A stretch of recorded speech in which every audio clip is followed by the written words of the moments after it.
Friends, welcome back to our channel. ఈ రోజు నేను మీ ముందుకు ఒక కొత్త కథతో వచ్చేసాను. ఈ రోజు మనం చెప్పుకోబోయే కథ పేరు దయాగుణం. తారా అనే ఒక చిన్న అమ్మాయి ఉండేది. ఆ అమ్మాయికి 7 years. తాను అడవి పక్కన ఒక గుడిసెలోని తన తల్లితోని కలిసి నివసించేది. తారా చాలా ప్రేమ గుణపు అమ్మాయి. తను రోజు తన అమ్మతోని కట్టెలు కొట్టుకోవడానికి అడవికి వెళ్ళేది. అలాగే ఒక రోజు తను తన అమ్మతోని కట్టెలు కొట్టుకోవడానికి వెళ్ళేటప్పుడు వాళ్ళ అమ్మ కట్టెలు కొట్టుకోవడమో ఏడుకోవడమో చేసుకుంటూ ఉంటే తారా ఒక పక్క కూర్చొని అడవి అందాలను చూస్తుంది. అలా చూస్తూ ఉండగా తనకి ఒక కుందేలు కనిపించింది. ఆ కుందేలుని చూసిన తారా దాన్ని పట్టుకోవాలని పరిగెత్తింది.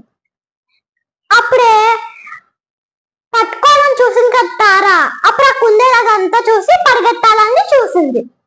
అప్పుడే ఆ తారా అమాంతంగా ఆ కుందేల్ని పట్టుకుంటే ఒక పెద్ద కాంతి వచ్చింది. ఆ కుందేలు ఒక దేవకన్యల ఆకాశం పైన వచ్చింది. నేను ఒక దేవకన్యను, ఒక మంత్రగత్తె నన్ను కుందేలులాగా మార్చింది. అమాయకమైన దయాగుణపు అమ్మాయి ఎవరైనా నన్ను చేతిలోకి తీసుకున్నప్పుడు నీ రూపం నీకు తిరిగి వస్తుందని చెప్పింది. నువ్వు నన్ను చేతిలోకి తీసుకున్నప్పుడు నాకు శాపముక్తి కలిగింది. నీ సాయానికి చాలా కృతజ్ఞతలు. నువ్వు చేసిన సాయానికి నీకు నేను ఏదైనా వరము ఇస్తాను. ఏం కావాలి అని అడిగింది. అప్పుడు తార నోట్లో నుండి మాటలు రావడంలా. అప్పుడు ఆ దేవకన్య ఒక మ్యాజిక్ స్టిక్ ఇచ్చింది. దీన్ని నువ్వు గాల్లో ఊపుతూ నీకేం కావాలన్నా కోరుకో, నువ్వు కోరుకున్నది జరుగుతుంది అని చెప్పింది. తార ఆ చిక్కను పట్టుకుని తన అమ్మతో కలిపి ఇంటికి వెళ్ళిపోయింది.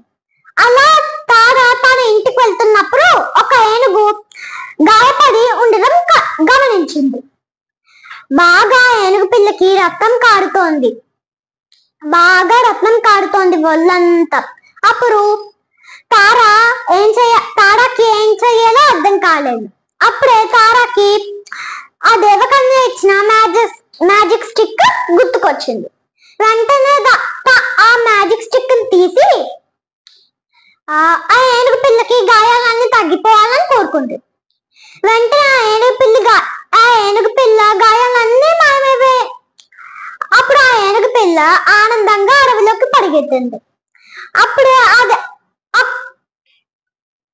ఆ దేవకన్యలో రూపంలో ఉన్న కుందేలు వచ్చింది.